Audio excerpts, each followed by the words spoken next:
estoy seguro que he preparado mi cuerpo también bastante. We're here with Browne. Good, Marcus. Good. Tell us about the fight. What were you happy about? What were you not happy about? What do you feel was the reason that this lasted a little bit longer than you thought you wanted to? At the end of the day, I was happy, you know, we went the distance to show we could go 10 rounds. Of course, you know, I was loading up a little bit with my shots, but at the end of the day, we could go back to the gym, go to training camp, and just work on getting better. You said you were loading up with your shots. But at what point did you start realizing that you were just getting too head hungry, but you were looking for a knockout? Yeah, within like when I was going to like the 5th round, I was like, okay, let me stop head hunting, go to the body a little bit. As you guys can see in the middle of the fight, I started attacking the body a lot more than I did early, and just continue to work.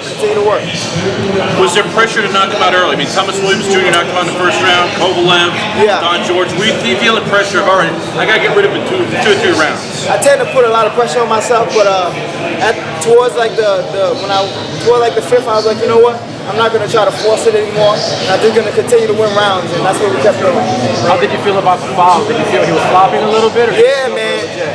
Because he was hitting me low, and it wasn't a retaliation thing, but he hit me low, and I just I sort of went south a little bit. I was trying to go to the body to hit him hard, and I went south a little bit, and I apologize. And were you worried at that point that it may be going in his favor? No, I was just worried about him laying on the floor and trying to get me disqualified. It looked like Gary was on you after that 1st round for not throwing enough rights. It seemed like you were throwing a lot of lefts. Yeah. You weren't throwing a lot of rights. Yeah, Gary was on my ass for the whole fight, but that's why I love my trainer to death. He's been with me since I was 13 years old, and he doesn't accept nothing else but me, the best of me, and obviously that's all he wants. How'd you feel going the full 10 rounds? You think that's something that was needed for the progression of your career? Of course, you can't become a world champion without going down that road and knowing what it feels like. And I've gone down that road, and I know what it feels like to go 10 rounds, and I'm ready to get back in the gym and continue to go to work. Looked like Gary got on you too after the 9th. Looked like he hit you pretty good with that one shot there. Yeah. What did he tell you? Just kind of keep my hands up, because I was pulling out with my hands down a little bit, so they were worried about me getting caught pulling back. And I told him, don't worry, he's not going to touch me, because I seen everything he was doing.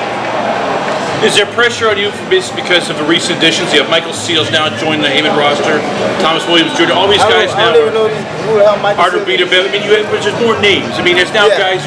Are you worried about becoming sort of, pushed back because these guys have spectacular knockouts? This is a guy that, in your mind, is you just made some mistakes here, Ben. I'm not worried about that. At the end of the day, I still have my O, and I'm still moving forward and climbing up the ranks. And all we can do is just continue to get better. So where do we go from here? What's the next? Is there a certain opponent you're looking at, or a certain kind of opponent you want next? Not necessarily. Whoever they find, and whoever they put me in front of, and whoever Al calls me and tells me I'm fighting, I'm gonna get ready to fight them. We had you on the show a couple times talking about building your brand. How do you feel this built your brand in terms of action? Because that's what fans want, unfortunately. They want knockouts. They don't care about experience. Yeah, definitely. Of course, it was unfortunate that I had to go the distance, but that's boxing. You can't knock everybody out, and of course it's about what the fans want, but at the same time, you don't want to put yourself in danger, get caught with something stupid for trying to impress people. Would you say that White was your toughest opponent today? Not necessarily, not my toughest opponent, but we went 10 rounds, and I guess it was a good experience. I wasn't fighting in the New York crowd, man. The hometown experience. How is that, man? Right there, BBC. You know how it goes with Did that help hometown out? crowd. Everybody wants to see a spectacular knockout. Everybody's yelling out that direction. So I just try to stay focused, keep my head straight, and listen to my corner.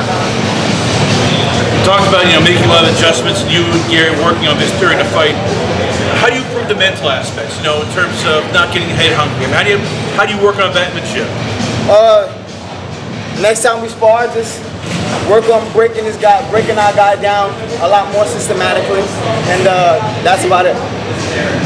So more 10 rounders.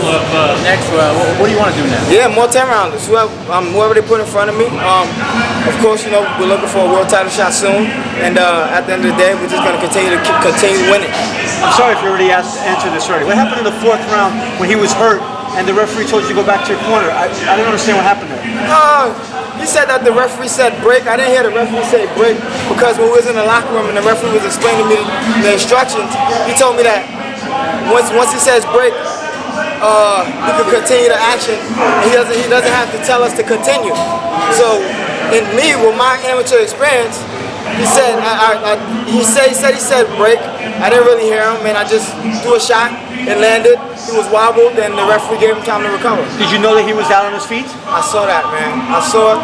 That's what made me go get a little bit more head hungry to try to take him out that round. And as you can see, I was, and I didn't take him out, and we just continued to box. What's changed for you since the birth of your child? A lot of sleepless nights. Now I can take a little break and go spend time with my baby girl, man. She's 2 weeks old, and I just can't wait to go home right now and just spend time. All the best. Thank you, man. Congrats, brother. Thank you. You already know, man.